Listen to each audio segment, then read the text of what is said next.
আসসালামু আলাইকুম রাহমাতুল্লাহ। ওয়ালাইকুম আসসালাম রহমতুল্লাহ। মুহতারামের কাছে আমার কয়েকটি প্রশ্ন। এক নম্বর প্রশ্ন হলো, আমরা গরু লালন পালন করি। তো একটা গরু এভাবে লালন পালন করছি যে এটা নির্দিষ্ট বয়স সময় পৌঁছলে কোরবানি করব এবং আমার সঙ্গে আরও কয়েকজনকে 6জনকে ভাগে নিব। তো এই অতিরিক্ত 6জনকে আমার এই কোরবানি পশুর ক্ষেত্রে কি নিতে পারবো? হ্যাঁ, যারা কোরবানির মানে যারা পশু নিজেরাই পালে, যখন কোরবানির সময় আসলো তো সেখানে আরো 6জনকে ভাগি নেওয়া এটা জায়েজ আছে, সমস্যা নেই। মুহতারামের কাছে আমার দ্বিতীয় প্রশ্ন হলো, শুনেছি মৃত ব্যক্তির পক্ষ থেকে যে কোরবানি করা হয় সে পশুর গোশত সৎকা করতে হয়। এখন জানার বিষয়, আমার চাচা একটি গরু ক্রয় করেছে কোরবানি করার উদ্দেশ্যে, কিন্তু ঈদের আগের দিন হঠাৎ প্রচণ্ড রকম অসুস্থ হয়ে পড়ে।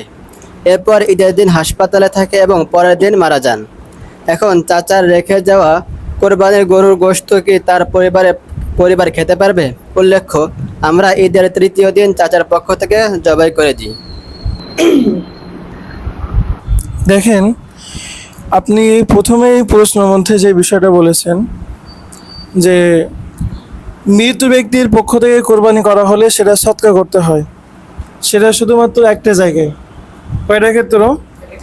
একটা ক্ষেত্র যদি আপনারা মনে রাখেন তাহলে বুঝতে পারবেন। ওই একটা ক্ষেত্র ছাড়া আর কোনো ক্ষেত্রে মৃত ব্যক্তির পক্ষ থেকে কোরবানি করা হলে ওটা সৎকার করা লাগে না। সেই ক্ষেত্রটা হলো, মৃত ব্যক্তি যদি মৃত্যুবরণ করার আগে ওসিয়ত করে যায়, যদি ওসিয়ত করে যায় যে আমার পক্ষ থেকে আমার ওয়াজিব কোরবানি করে দিও,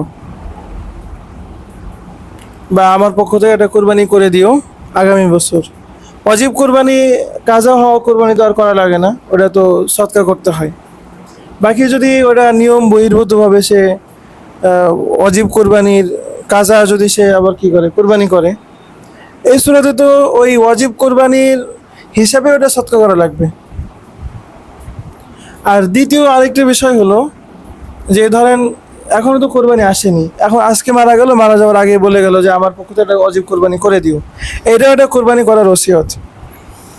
এই কোরবানি করার ওসিয়ত যদি মাইয়েতের মাল থেকে, অর্থাৎ ওই যে সুলুসে মাল থেকে মাইয়েতে রেখে যাওয়া, মৃত ব্যক্তি রেখে যাওয়া ওই সম্পদের 1/3 থেকে যদি কি করা হয়, কুরবানি করা হয়, তো সেক্ষেত্রে ওইটা সৎকার করা লাগে। তাহলে আমরা দুইটা ক্ষেত্র পাইলাম। প্রথম ক্ষেত্রটা মূলত মাইয়েদের সাথে খাস না, ওটা যে কোনো ব্যক্তি। ওয়াজিব কোরবানি যদি কাজা হয় তাহলে ওটা জীবিত প্রাণীর সৎকার করতে হয়, অথবা ওই পরিমাণ টাকা সৎকার করতে হয়। কিন্তু এটা না করে কেউ যদি পশুতে ভাগী হয় তাহলে ওই পরিমাণ গোশত তাকে সৎকার করতে হবে। কোনো কোনো ফকি এখানে বলেছেন যে ওয়াজিব কোরবানি কাজা হওয়া, ওয়াজিব কোরবানি যদি কোনো পশুতে ভাগী হয় তো যেহেতু 1 ভাগ কাজা করতে হবে, ওটার তাবে হিসাবে সম্পূর্ণ পশুর গোশতই সৎকার করতে হবে। কাজী খান রহিমাহুল্লাহ উনি বলেছেন, ফতোয়া কাজী খানের মধ্যে আছে। তো এটা আমরা বলি না, আমরা বলি শুধু তার ভাগটা কি করবে, সৎকার করবে।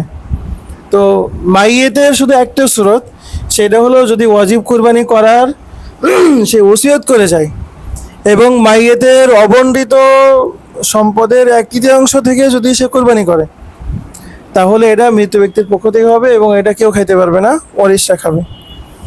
আর উনি যে সুরতটা প্রশ্ন করেছেন যে এই ক্ষেত্রটা, সেটা হলো যে উনি পশু কিনে মারা গেছেন। তো এরকম যদি হয়, পশু কিনে মারা গেছে, তো এক্ষেত্রে ওইটার মালিক হয়ে যায় ওয়ারিশরা। তো ওখানে আরও অনেক শরিক আছে না, 6 শরিক ধরেন। তো এই 6 শরিকের তখন করণীয় হয়ে যায় যে মাইয়েতের যারা ওয়ারিশ আছে তাদের সাথে কথাবার্তা বলা, ওয়ারিশদের সুযোগ থাকে ওই পরিমাণ টাকা প্রত্যাহার করে নেওয়া। তখন ওই 6 শরিক আরেকটা শরিক তারা খুঁজতে পারবে। আর যদি ওয়ারিশদের মধ্যে কেউ নাবালক না থাকে, সবাই যদি বালেগ হয় এবং সবাই মিলে যদি অনুমতি দেয় যে না ঠিক আছে, উনি যেহেতু কিনে মারা গেছেন, ওনার পক্ষ থেকে কোরবানি করা হোক, তাহলে এই কোরবানি এটাও মাইয়েদের পক্ষ থেকে কোরবানি হবে। এবং যেহেতু ওয়ারিশের মাল থেকে যাচ্ছে, কার মাল থেকে? যেহেতু ওয়ারিশ মানে মুরিস যে মারা গেছে সে কিন্তু ওসিয়ত করে যায়নি, এই জন্য এটা ওয়ারিশের অনুমতি ছাড়া কিন্তু এই কোরবানি করা যাবে না। আর ওয়ারিশ যদি কোরবানি দেয়, যেহেতু তারা অনুমতি দিচ্ছে, সেহেতু এটা কোরবানি করা কি হবে। এখন আপনি আরেকটা ইশকাল করতে পারেন যে হুজুর এখানে তো ওয়ারিশ তো কয়েকজন, তো একটা ভাগের মধ্যে কয়েকজনের টাকা হলেই তো এটা কোরবানি জায়েজ হয় না, তো এখানে জায়েজ হবে। এগুলো কিন্তু একটা ধাঁধার মতো, যে বলবেন একটা প্রাণীর মধ্যে কয়েকজনের টাকা আছে আবার জায়েজ হচ্ছে কিভাবে। সেটা হলো এইভাবে, মূলত এই কোরবানিটা হচ্ছে মাইয়িতের পক্ষ থেকে। তাহলে মাইয়িত কয়জন? একজন। আবার এখানে যেহেতু মাল আবার কাদের? ওয়ারিশদের। এই জন্য সব ওয়ারিশ, বালেগ ওয়ারিশের অনুমতি লাগবে। যদি না বালক ওয়ারিশ থাকে কেউ, তাহলে এখানে অনুমতি দেওয়ার কোনো সুযোগ নাই, ওই টাকাটা প্রত্যাহার করা লাজেম, বা অন্তত ওই নাবালকের টাকাটা তাকে দিয়ে দিতে হবে, দিয়ে অন্যকে ওখানে টাকা অ্যাড করে দিয়ে দিবে। তাহলে এই মশলাটা কিন্তু অত্যন্ত গুরুত্বপূর্ণ, খুব সূক্ষ্ম মশলা এবং খুবই গুরুত্বপূর্ণ মশলা। আপনি উত্তর পেয়েছেন? জাযাকুমুল্লাহ ওই খাইরান। এখন। তৃতীয় আরেকটি প্রশ্ন, আমাদের এলাকায় কিছু লালন ভক্ত আছে, আবার কিছু এমন আছে যারা বাউল ভক্ত। এখন মুহতারামের কাছে আমার জানার বিষয় হলো, এই ধরনের মানুষ যারা লালনের ভক্ত করে বা বাউলের ভক্ত আছে, তো তারা যদি আমাদের পশুতে, আমাদের কোরবানির পশুতে শরিক হতে চায়, তো আমাদেরকে তাদেরকে শরিক হিসেবে নেওয়া উচিত হবে? দেখেন, লালন বা বাউল তারা কিন্তু ইসলাম বিদ্বেষী অনেক আকীদা তারা পোষণ করে, একেবারে ইসলামের সাথে সেটা সরাসরি সাংঘর্ষিক হয় এমন অনেক আকীদা তারা লালন করে। এই জন্য তাদেরকে শরীক হিসেবে নেওয়া যাবে না। তাদেরকে যদি শরীক হিসেবে নেওয়া হয়, তো আমার যে ওয়াজিব কোরবানি বা আমার যে কোরবানি, এটা অত্যন্ত ঝুঁকির মধ্যে পড়বে। এই জন্য কোনোভাবেই তাদেরকে কোরবানির শরীকের মধ্যে নেওয়া যাবে না। বাকি তাদের আকীদা নিয়ে এটা পরবর্তী বিশ্লেষণ হবে। বাকি এটা হলো করণীয়, যেহেতু তাদের আকীদার মধ্যে কুফরি আকীদা আছে, এই জন্য তাদেরকে যদি আমরা শরীক হিসাবে নিই, তো আমার কোরবানি সহি না হওয়ার মানে সমূহ আশঙ্কা আছে।